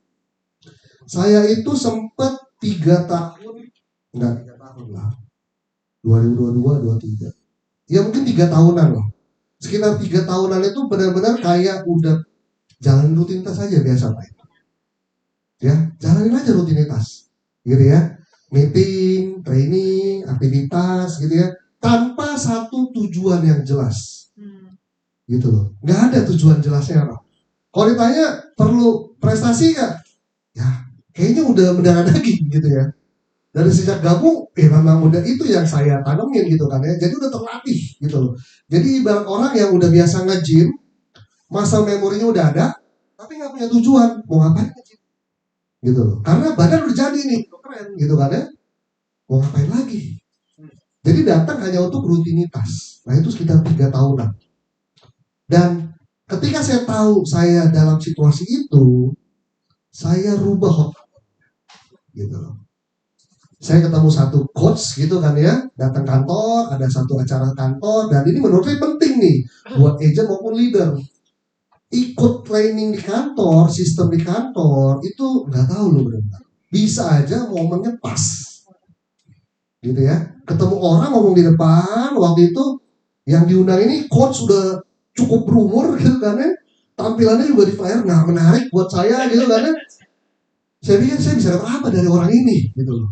Nah, itu juga udah sedikit salah. Gitu. Udah terkesan sombong kan gitu. Saya bisa dapat apa dari orang ini gitu kan ya. Dan tapi ya puji syukurnya gitu ya. Memang sistem di Prudential ya, di agency Prudential itu memang membuat orang itu secara nggak sadar loh. Ya. Alam bawah sadarnya itu kalau hari Senin dan Sabtu udah kering gitu ya. Mesti datang. Mesti ke kantor gitu ya. Itu hari Senin, aduh udah males banget gitu ya. Lagi kondisi begitu, lagi jenuh. Terus juga flyernya gak menarik. Saya pikir ngapain datang ya. Leader cuma bilang, Niko ini bagus, penting, datang. Ya udah saya datang lah. ya sekedar datang. Dan ketika datang, wah saya tahu ternyata saya harus upgrade saya punya hot button, ya. Dan ketika upgrade hot buttonnya, ya tujuan lebih jelas, jalannya juga lebih firm. Kita tahu nih setiap hari kita mesti ngapain. Minggu ini kita mesti ngapain. Bulan ini kita mesti sampai mana. Gitu ya. Dikala semua orang, tim saya pribadi juga, agent-agent yang saya rekrut, leader gitu kan ya, yang mereka bilang, wah ini ekonomi lagi berat. Orang mau makan aja sulit. Dia bilang, gitu kan ya. Saya bilang sama mereka, hari ini saya nggak bisa pungkirin. Ada orang-orang yang mungkin untuk beli beras sulit. Buat bayar uang sekolah anak sulit. Bener. Saya juga udah ketemu orangnya. Bener. Tapi hari ini ada orang-orang yang tadinya makannya itu kelasnya hotel, makan buffet, bayar 250.000 gitu kan ya. Nah mereka ini downgrade. Mereka mungkin hari ini menempati posisi yang makan harus di warteg, ya, atau masak sendiri, gitu ya, atau pokoknya serba ngirit, gitu ya. Nah, lalu juga ada orang-orang yang memang turun kelas juga, dari yang biasanya makan fine dining sekali makan 1 juta, 2 juta, 5 juta, gitu kan ya. Mereka hari ini makannya hotel buffet yang 250.000, atau kadang-kadang makan di food court, di resto gitu kan ya. Nah, tapi ada orang-orang yang hari ini sebelumnya nggak dikenal, tiba-tiba hari ini mereka punya penghasilan 1 bulan 1 miliar, bisnisnya boom meledak, gitu kan ya.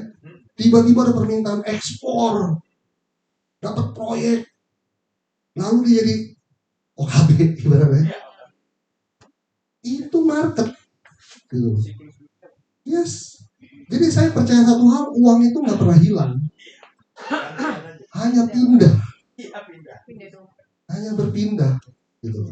Dan saya yakin lah, kalau Nikodemus dan Kartika bisa ketemu marketnya, ya, yang hari ini punya uang, saya yakin teman-teman di in company juga pasti bisa temuin marketnya loh.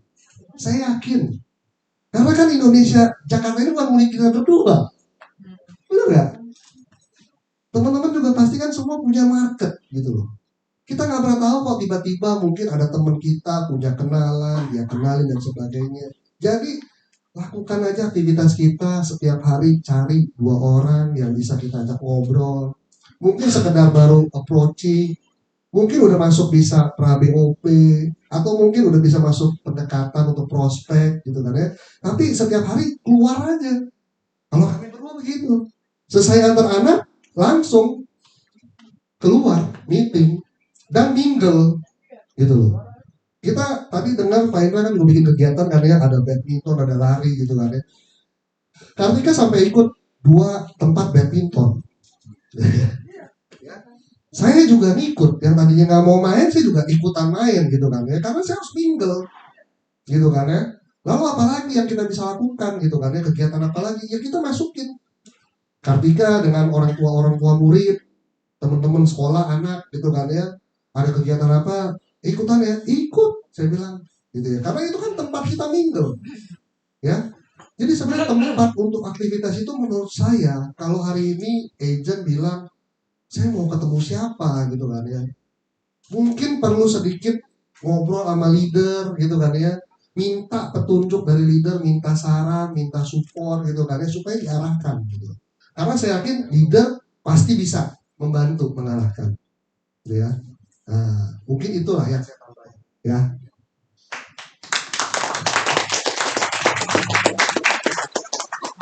Kalau tadi kita udah bahas hot button, teman-teman mungkin sering gini ya teman-teman, kita tuh banyak banget distraksi dari luar.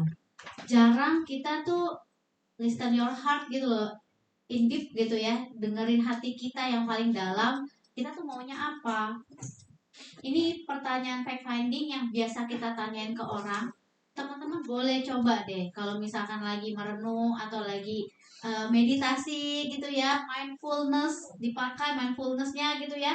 Coba tanya lagi di dalam hati teman-teman, apa yang teman-teman sukai, apa yang mau teman-teman perjuangkan, untuk apa nih teman-teman perjuangan, untuk siapa nih teman-teman berjuang, kenapa sih teman-teman harus berjuang, seberapa penting nih ini harus diperjuangkan, apakah benar-benar penting, penting banget, tanya ulang-ulang gitu ya.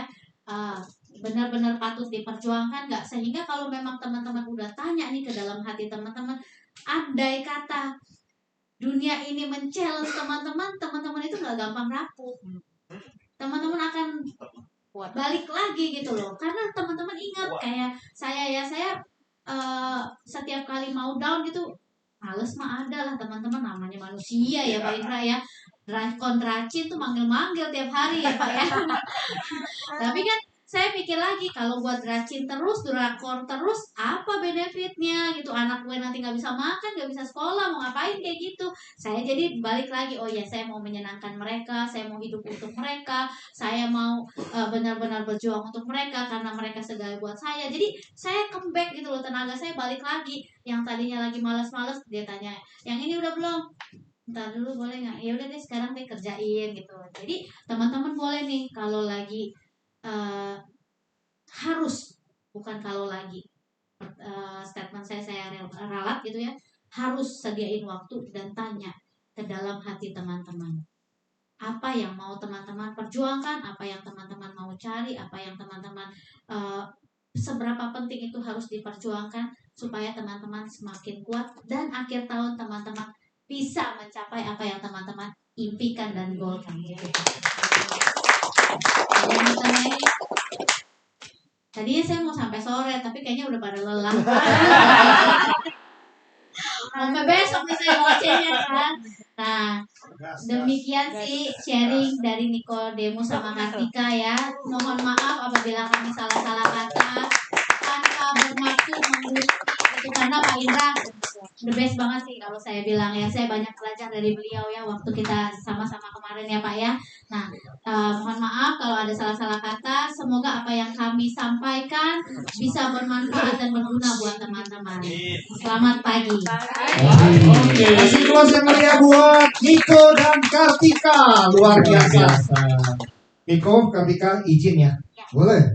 Buka 3 Boleh, pertanyaan ya. boleh. Kita Kita buka 3 pertanyaan. Ya. Boleh silakan. Halo. Selamat pagi. Pagi. Nama saya Nasar. Nasar. Iya, Pak Nasar. Oh. Ya Pak Nasar. Iya. Welcome Pak Nasar. Ini saya mau tanya tadi kan, yang pertanyaan masih sedikit belum terjawab tuh, pas pada saat kan tadi Kartika bilang lagi nyaman-nyamannya nih di terakhir BMW ya, keluar negeri lah, prestasi apa segala macam. Nah terus itu abis itu yang tadi yang titik balik masih belum nangkap nih, hot button dia benar-benar harus prudensial. Kenapa harus prudensial? Itu belum terjawab tuh. Itu satu. Dan ini kebetulan ini saya lagi pendekatan nih sama sales mobil juga. Gitu. Tapi dia dulu dari brand H terus ini sekarang lagi di brandnya Toyota gitu kan. Terus dari Honda ke Toyota, di Toyota ini dia lagi merasa nyaman, comfort zone, baru promosi jadi senior atau segala macam. Aku ditawarin gini, oh banyak juga kok, ada teman juga yang nawarin bla bla bla. Ya kebetulan ada brand lain juga katanya dia, ada yang si biru juga sempat. Nah itu aku gimana nih kira-kira pengalamannya, kebetulan kalian dari bidang otomotif nih, gimana pendekatan aku nih sama satu orang ini supaya apa sih yang bisa hot buttonnya itu biasanya apa sih tim-tim sales mobil gitu ya, itu sih mungkin. Nggak enak. Nggak. Kalau ya Pak Niko dulu deh. Ya. Kalau sales mobil apa hot buttonnya, jujur waktu itu saya tuh bergabung ke Prata. Gitu. Jadi kan kalau leader-leader di Prudential itu kan banyak yang kisahnya kan sebenarnya bagus-bagus gitu kan ya. Karena dia memang melihat bahwa wah ini apalah mau mengupgrade diri lah, pokoknya wah mau something gitu kan ya, mau punya tujuan apa gitu kan ya. Saya jujur waktu itu kenapa bisa datang ke MBO gitu kan ya, yang saya lihat kok kerjanya begini doang gitu kan ya. wah kalau gini mah harusnya bisa. Itu karena saya kan mau merit sama dia. Gitu loh. Jadi saya sales manager ya di Pluit, cabang Pluit. Dia ini sales counter di Suta. Dan ada aturan itu di Astra itu waktu zaman kita 2015 nggak boleh menikah sama-sama satu perusahaan Astra BMW. Syaratnya saya harus pindah ke cabang Astra yang lain. Nah waktu itu saya sebagai sales manager mikir kalau pindah kerja berarti kan harus ngelamar lagi nih. Dan saya sales manager di Astra itu grade-nya tuh kalau di manajerial entry level gitu loh. Belum apa-apa gitu loh. Nggak mungkin saya dilirik ke perusahaan Astra yang lain, nggak mungkin gitu kan ya. Orang di tempat kita aja masuk dari yang tempat lain gitu kan ya, nggak pernah dari tempat kita sampai jadi CEO tuh nggak ada di Astra gitu kan. Kebanyakan dari cabang Astra yang lain gitu kan ya. Jadi saya mikir kalau saya kerja tempat lain pasti saya ngelamar lagi jadi sales. Nah kalau ngelamar lagi jadi sales, aduh nggak kebayang saya harus canvassing lagi gitu kan ya. Udah gitu mau nikah gitu kan ya, wah kayaknya enggak deh gitu kan. Terus kalau bertahan nggak bisa, mau usaha duit udah habis buat DP rumah sama persiapan wedding. Jadi sebenarnya saya itu masuk ke Prudential karena kondisi gitu. Dan banyak sebenarnya di luar sana yang kayak tadi Pak Nasar bilang ya, gitu ya, sales mobil itu dia merasa nyaman dan sebagainya karena dia belum ketemu kepepetnya. Teman-teman saya di mobil itu semua hari ini banyak kok yang memang belum kepepet gitu. Bahkan sampai jualannya udah turun pun drop gitu ya, masih belum kepepet. Tahun ini, 2 tahun ini belum. Jualan otomotif itu drop parah, terutama tahun ini parah banget. Tapi mereka belum kepepet. Nah, gimana caranya? Gimana caranya? Ya udah kita berteman dulu aja.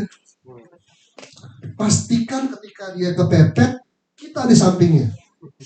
Kita yang dia ingat. Karena saya itu sebelum ketemu sama leader yang sekarang ya, Kotito Cidewi gitu kan ya. Saya itu udah ketemu dan udah dateng ke salah satu agency gitu kan ya, di mana saya ngikut NBO waktu itu gitu kan ya. Ya. Dan dia juga udah ngajakin saya join. Bahkan ketika saya mau ke Prudential pun saya udah putusin nih, oke deh, kita udah gak ada jalan ya, gue coba ya jadi agent asuransi gitu kan ya. Oke nih kayaknya, oke dia bilang oke lah, yuk oke lah, serius ya udah. Saya telepon leader itu, Kartika udah gabung 2013, saya 2015, waktu itu 2014 akhir saya cari leader yang ngajakin saya gitu. Beda, bukan leader yang sekarang ini, bukan. Kita sama-sama di mobil kan, customer BMW kan banyak. Customer dari Prudential juga banyak. Dia ketemu, saya juga ketemu. Jadi masing-masing, dan dia di NBO sama leader lain, saya di NBO sama leader lain. Cuman memang saya keburu join di 2013 karena perkara di belanjanya di 2013 dan saya nggak enak hati, ya udah saya join. Tapi dia nggak tahu nih sebenarnya saya sudah join di Prudential gitu. Pada saat sampai kita mutusin, ya oke kita mau serius, terus saya tanya kan sama dia, kalau lu mau serius sama gua nanti kita dipecat gimana gitu kan. Nah waktu itu kan memang tadi kita udah cerita bahwa kita kan sama-sama tulang punggung kan. Uang yang kita punya itu cita-citanya banyak, mau merit, pesta sendiri, mau beli rumah karena dia nggak punya rumah, kalau nikahin saya gimana, terus sama mau usaha gitu kan. Nah tapi uangnya nggak cukup. Tahuin aja dia kok, emang tuh dia. Kalau dulu ketemu Pak Alim, saya pinjam sama Pak Alim. Nah, saya tahu itu soalnya. Nah dari 3 keinginan itu tuh nggak bisa kecapai 3-3-nya, sehingga kita kalau usaha kan perlu modal.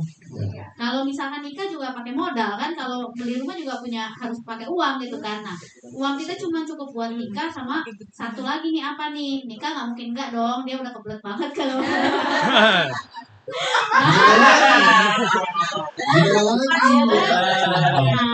Akhirnya dia pilih nikah sama beli rumah. Nah nggak bisa dong usaha kan karena nggak punya modal kan. Saya bilang, nah ini teman-teman ya, saya mau cerita sama teman-teman gini. tugas kita itu cuma nabur.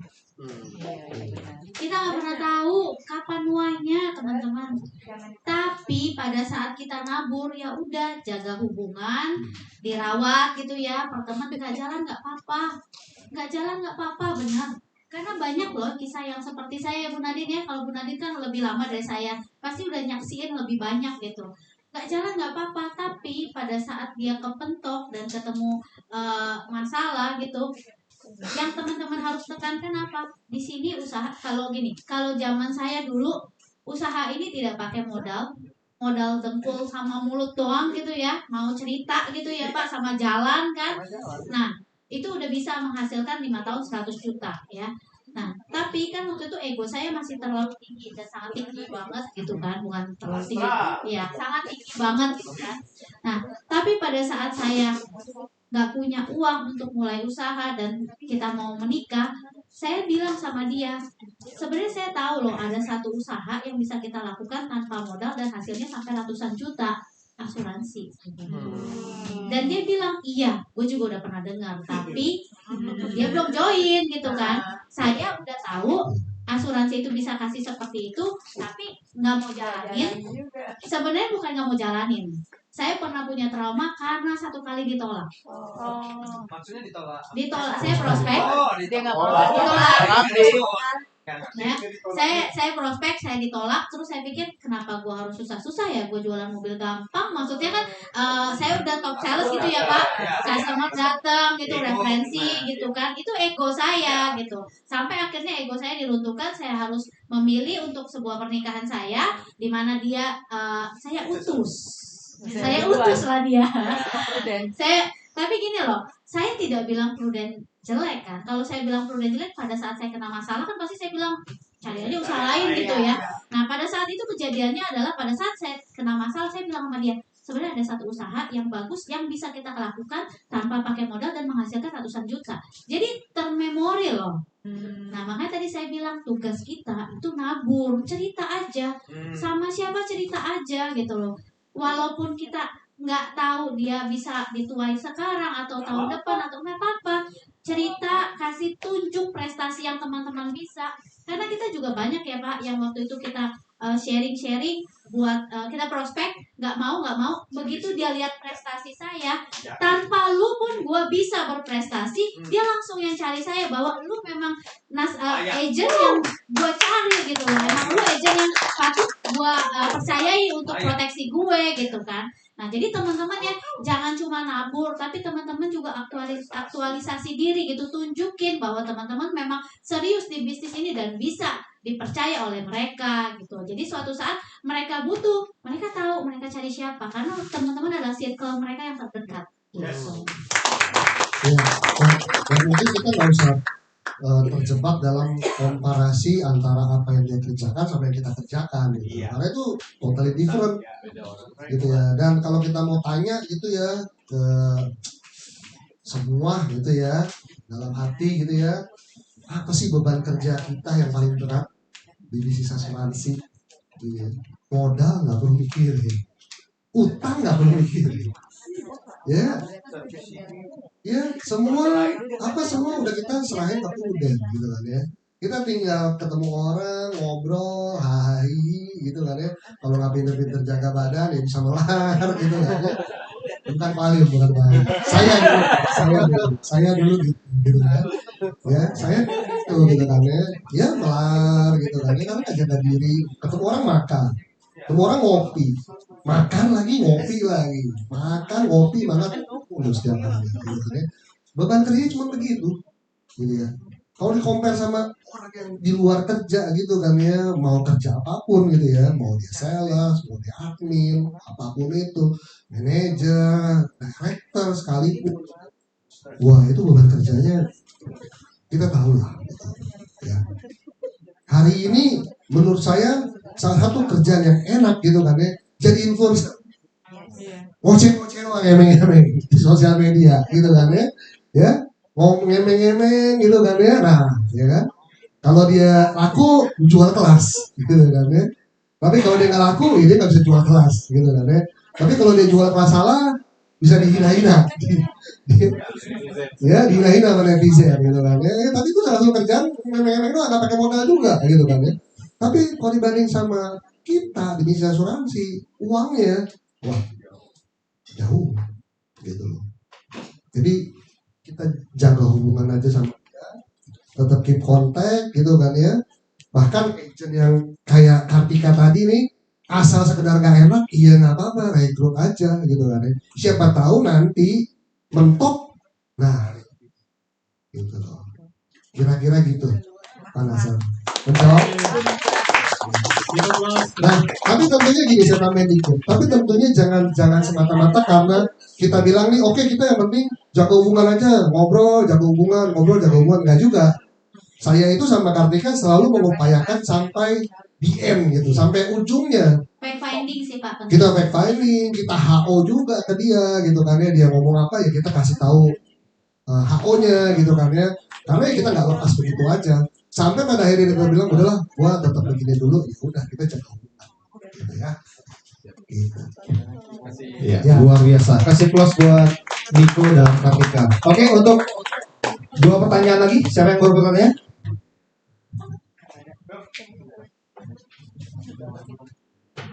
Oke, 1 pertanyaan sudah menjawab semuanya. Luar biasa. Teman-teman, kita bangkit berdiri, kasih plus yang meriah buat Niko dan Kartika.